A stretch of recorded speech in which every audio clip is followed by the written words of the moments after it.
આજની ધર્મકથા. પ્રણામ. આદ્રકુમારનો પૂર્વભવ. અને પૂર્વભવની અંદરમાં સામયિક નામના પોતે મુનિવર છે. બંધુમતી નામની એમની પત્ની સાધ્વીજી ભગવંત ઉલ્લાસપૂર્વક દીક્ષા લીધી છે. પણ હવે દીક્ષા લીધા પછીથી, છેક ગીતાર્થ બન્યા પછીથી મોહનો ઉદય થયો અને પોતાના પત્ની સાધ્વીજી પ્રત્યે અનુરાગ પ્રગટ્યો. વિષયોના સેવન કરવા માટેનો અભિલાષ જાગ્યો. બ્રહ્મચર્યની 9 વાડો આપણે ત્યાં મૂકી છે. એમાંની એક વાડ છે કે પૂર્વ સમયમાં કરેલા કોઈ પણ વિષય સંબંધી વિચારો એનું સંસ્મરણ નહીં કરવું. એના પ્રાયશ્ચિત માટે પણ વિશેષપણે એને યાદ ન કરવા. આ ઉત્તમ પુરુષોની કેટલી સુગ્ન બુદ્ધિ છે કે એ લોકો જાણે છે કે આપણે નિમિત્તવાસી જીવો છીએ. પ્રાયશ્ચિત માટે પણ જો કંઈ યાદ કરશું અને એ સમયે જો મતિ સ્પષ્ટ નહીં રહે તો ફરી પાછું એનું સંસ્મરણ થઈ જશે અને એની એ જ ધારાની અંદરમાં જીવ આગળ વધી રાખશે અને નવું કર્મ બંધ કરશે. એટલે પ્રાયશ્ચિતને જ સૌથી મોટો ધર્મ કેનારો આ ધર્મ, આ શાસન, એણે કેટલીક વસ્તુઓના પ્રાયશ્ચિતને પણ ના પાડી. આ જે વર્સેટાઇલ નેચર છે પરમાત્માના શાસનનો, જેની અંદરમાં કોઈ એક સિદ્ધાંતને એકાંતે માનવાની વાત નથી. બધે જ અનેકાંત રાખ્યો કે ભાઈ સિદ્ધાંત પણ સાચો, પણ ક્યારે? તો કે જ્યારે એ જીવનું હિત કરતો હોય ત્યારે. અહિત કરતો હોય ત્યારે એ સિદ્ધાંતને પણ આપણે ત્યાં બાજુએ મૂકી દેવા માટેની વાત આવી. એ દર્શાવે છે કે રાગ દ્વેષની મંદતા સિવાય એક પણ વસ્તુ એ જીવનું લક્ષ્ય મોક્ષના માર્ગમાં નથી. એટલે આપણા દ્વારા આરાધાતી દરેક વસ્તુમાં આપણે મુખ્યપણે એ ચેક કરવાનું છે કે એ મારા રાગ દ્વેષની મંદતા કરે છે ને, તો એ મારી આરાધના છે, તો એ મારી મોક્ષલક્ષી આરાધના છે. આપણી અત્યારની આરાધનાઓમાં રાગ દ્વેષની મંદતાનું લક્ષ્ય જ નથી હોતું બહુધા. અને અગર મંદતાનું આશય છે પણ ખરો, તો પણ ક્રિયા શરૂ થતાં એ આશય ક્યાં ભૂલાઈ જાય છે સમજાતું નથી. જીભની આસક્તિ છોડવા માટે જે આ ઇંબિલ અને એકાસણાના તપ કીધા, એ જ તપશ્ચર્યા દ્વારા આપણે આસક્તિ પોષતા હોઈએ એવું પણ ક્યારેક બનતું હોય છે. જે આરાધના દ્વારા જીવ મૈત્રી કેળવવાની છે, એ જ આરાધનાઓના આગ્રહ દ્વારા આપણે કેટલાક જીવો સાથે અમૈત્રી કેળવીએ છીએ. આમ અનેક જગ્યાઓએ આપણે રાગ દ્વેષની મંદતાના આશયને ભૂલી જવાના કારણે આરાધના કરતા હોવા છતાં આરાધક નથી બની શકતા. અહીંયા આદ્રકુમાર રાગ દ્વેષની મંદતાનું આ લક્ષ્ય ભૂલ્યા અને એમના જીવે અનેક લોકોએ એમને સમજાવવા છતાં બધાને ઉપેક્ષાના ભાવમાં રાખ્યા. સહવર્તી સાધુ ભગવંતોએ એ સાધ્વીજી ભગવંતને સમાચાર આપ્યા, બંધુમતી સાધ્વીજી ભગવંતને. એમના ગુરુની પ્રવૃત્તિની હતા. બંનેને આઘાત લાગ્યો કે આટલા ગીતાર્થ ગુરુ ભગવંત હોવા છતાં એમની ગીતાર્થતા એમને રોકતી કેમ નથી આવું વિચારતા. એમનું જ્ઞાન એ એમને આવા સમયે સહાય કેમ નથી કરતું. અને જો જ્ઞાન એમને સહાય ન કરતું હોય તો આ જ્ઞાનનો અર્થ શું રહેશે?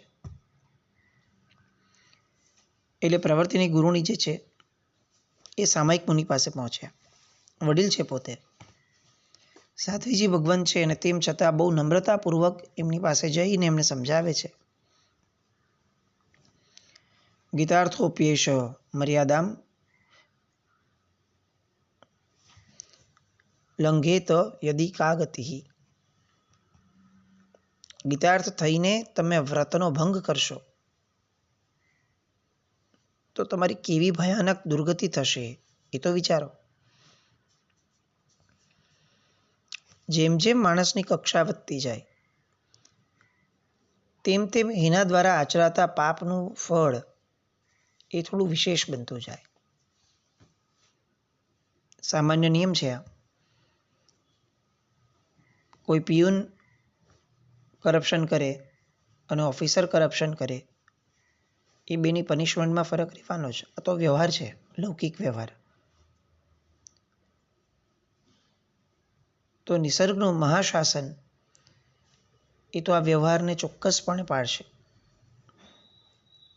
આપણી કક્ષા વધતી જાય તેમ તેમ આપણા દ્વારા આચરનારા દરેકે દરેક આચારોનું ફળ એ તે વધતા સ્તરે મળે. ઘરમાં કોઈ વ્યક્તિ ધર્મ નથી કરતું બહુ વિશેષ, અને એ કંઈ ખોટું કામ કરે, અને ધર્મી તરીકે જેને છાપ પડી છે, ધર્મી તરીકે લોકોએ સ્વીકાર્યા છે, અને એ જ્યારે લોકો એને કહે ત્યારે પોતે વ્યક્તિએ નિષેધ પણ નથી કર્યો કે ના ના હું ધર્મી નથી, અને એવી વ્યક્તિ કંઈ ખોટું કરે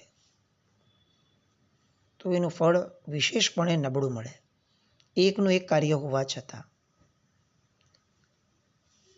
અને આજની દુઃખદ પરિસ્થિતિ સૌથી મોટી યાદ છે કે આપણા ઘરોની અંદરમાં વિષમતા જુઓ, કે જે ઘરોની અંદરના વડીલો બહુ જ ધર્મની અંદરમાં રત હોય, એ ઘરની એમની પાછળની જનરેશન એ ધર્મની અંદરમાં બહુ પ્રવૃત્ત થતી નથી. કારણ શું? મુખ્યતયા કે એ લોકોને એમ જ લાગે છે કે ભાઈ જો ધર્મ કરવાથી આવા દંભી વ્યક્તિ બનાતું હોય તો અમારે ધર્મ નથી કરવો. આવું બધે જ હોય છે એવી વાત નથી, પણ આવું હોવાની શક્યતા પણ હોય છે. આવું કેમ? કારણ કે જેમ જેમ આપણે ધર્મી થતા જઈએ તેમ તેમ આપણી જવાબદારી વધતી જાય છે. આ વાત ઘણીવાર આપણે ભૂલી જઈએ છીએ. આપણે આરાધનાને ક્રિયા ગણીને કરી લઈએ કે એમાં શું ક્રિયા છે, કરી લીધી લે. પણ ફક્ત એટલું નથી. એ ક્રિયા એક જવાબદારી આપે છે, એક અનુશાસન આપે છે. એ અનુશાસન વિના એ ક્રિયા કરીએ તો એ ક્રિયા સ્વ અને પર બંને માટે અહિતકારી બની શકે છે. આ રીતે પેલા પ્રવૃત્તિની સાધ્વીજી ભગવંત ગુરુની એ સામાયિક મુનિને સમજાવે છે. ગીતાર્થ બન્યા પછી કેમ પાપ કરો છો? સામાયિક મુનિએ બધું સાંભળ્યું, પણ ઓલું રાગનું તોફાન જે છે એને અંદરથી નાથવા માટેનું બળ ઊભું જ નથી થતું, સત્વ. એટલે મૌન રહ્યા. વિરોધ તો ન કરે એટલું ઔચિત્ય તો હતું જ ચોક્કસપણે એમનામાં, પણ એટલું સત્વ ન કેળવી શક્યા કે જેના કારણે પ્રવૃત્તિની સાધ્વીજી ભગવાન જે કહે છે એ સ્વીકારી અને એ પ્રમાણે દિશામાં આગળ વધે.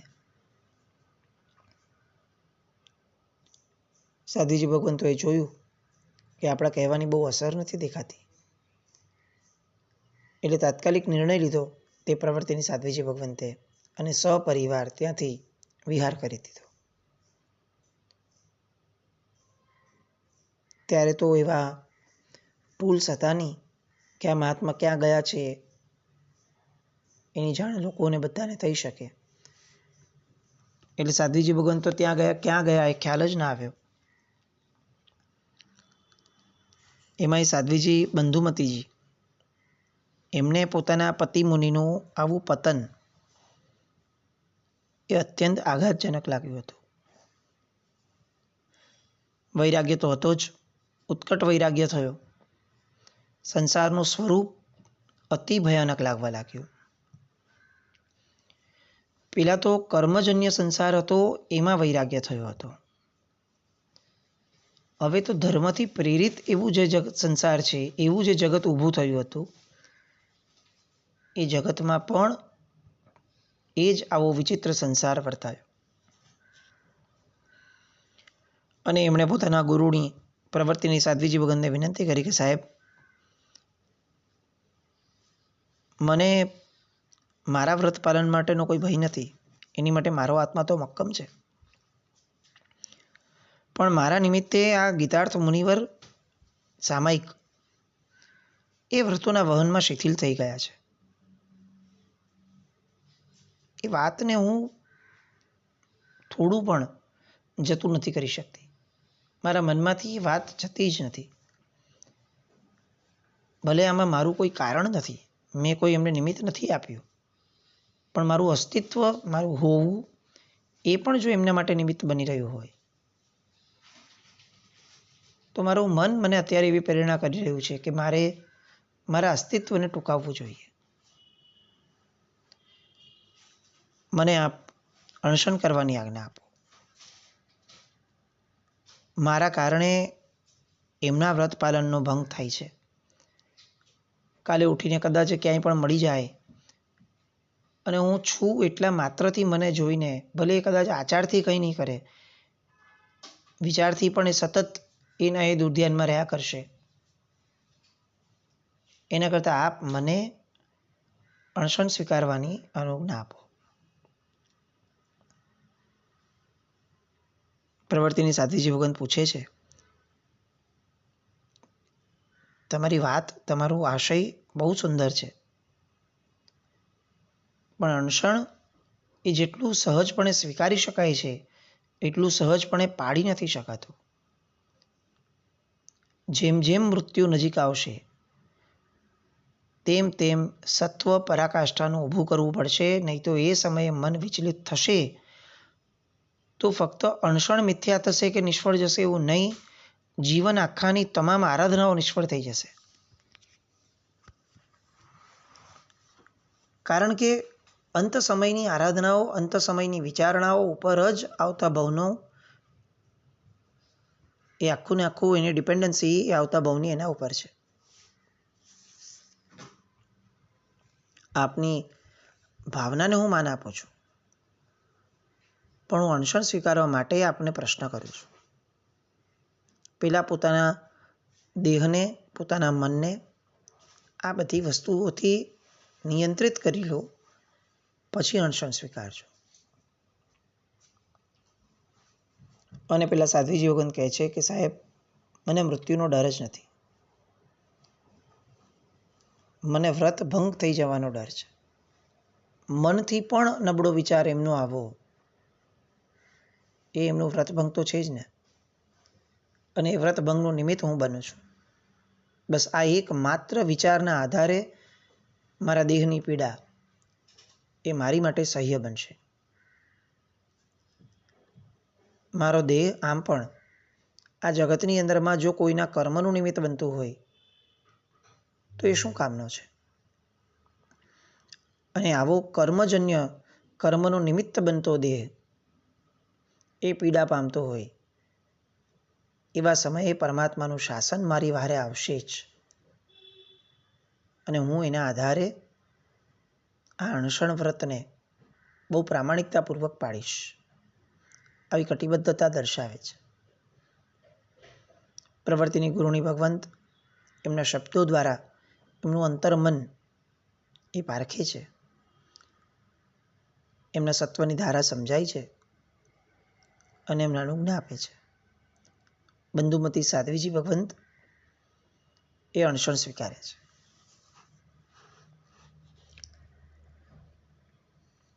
કેવી જબરદસ્ત પતિ પત્ની તરીકેની આ લોકોની લાગણીઓ હશે. સાધ્વીજી થયા છે, દીક્ષા લઈ લીધી છે, તેમ છતાં પોતાનું વ્યક્તિ દુઃખી થાય છે એના કરતાં વધારે પોતાનું વ્યક્તિ દોષિત બને છે, એનું દુઃખ કેટલું ઊભું કર્યું હશે. આપણા સંબંધોમાં દુઃખનું જેટલું આપણને દર્દ છે એટલું દોષનું ખરું. આપણું સંતાન ભવિષ્યમાં દુઃખી ન બને એની આપણને જેટલી ચિંતા છે આજે, જેના કારણે આપણે આપણા પગ દોડાવીએ છીએ, આપણું મગજ દોડાવીએ છીએ કે ભાઈ એ દુઃખી ન થવું જોઈએ, પણ એ દોષિત ન બનવું જોઈએ ભવિષ્યમાં. એ વિચારના આધારે આપણા કોઈ કર્તવ્યો ખરા? આપણા આસપાસમાં રહેતા વ્યક્તિઓ, આ પતિ પત્નીના સંબંધો, ભાઈ બહેનના સંબંધો, માતા પિતા પુત્ર તરીકેના સંબંધો, મિત્રો તરીકેના સંબંધો, આ બધા સંબંધોમાં આપણા જીવનમાં એવા કયા સંબંધો છે કે જે સંબંધોમાં આપણે સામાના દોષનું પણ ધ્યાન રાખીએ છીએ? એ વિચારવા જેવું છે. અને એવા સંબંધો જ લોકોત્તર દિશાના સંબંધો બનવામાં આપણને સહાયભૂત થશે, એવું સમજી લેવા જેવું છે. અણસણની રજા આપી. અણસણ દ્વારા સંયમ પણ સુરક્ષિત રહ્યું અને પેલા મુનિવરનો સંયમ નિર્વિઘ્ન પણ બન્યો. પેલા બંધુમતી સાધ્વીજીએ સમાધિપૂર્વક અને સત્વપૂર્વક એ અણસણનો સ્વીકાર કર્યો, એનું પાલન કર્યું અને જે રીતે એમણે કટિબદ્ધતા દર્શાવી હતી અક્ષરશઃ એ જ રીતે એમણે સમાધિને ટકાવીને રાખી. અંતે પોતે કાળધર્મ પામ્યા. સંયમના ભાવની અંદરમાં કાળધર્મ પામ્યા છે એટલે વૈમાનિક દેવલોક થયો. આ બાજુ પોતાના પતિ મુનિને મહાવ્રતોના પાલનની અંદરમાં સ્થિર કરાવવા માટે પોતે પોતાનું બલિદાન આપ્યું છે. એ વાત એમના પતિ મુનિને પણ સમજાય છે. સમજાય છે એવું નહીં, સંવેદાય છે.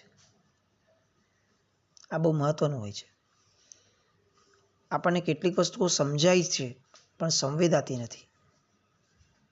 અને જ્યાં સુધી સંવેદનાના સ્તર પર નહીં આવે ત્યાં સુધી એ સમજાયેલી વસ્તુઓ એ આપણને બહુ અસર નહીં કરી શકે.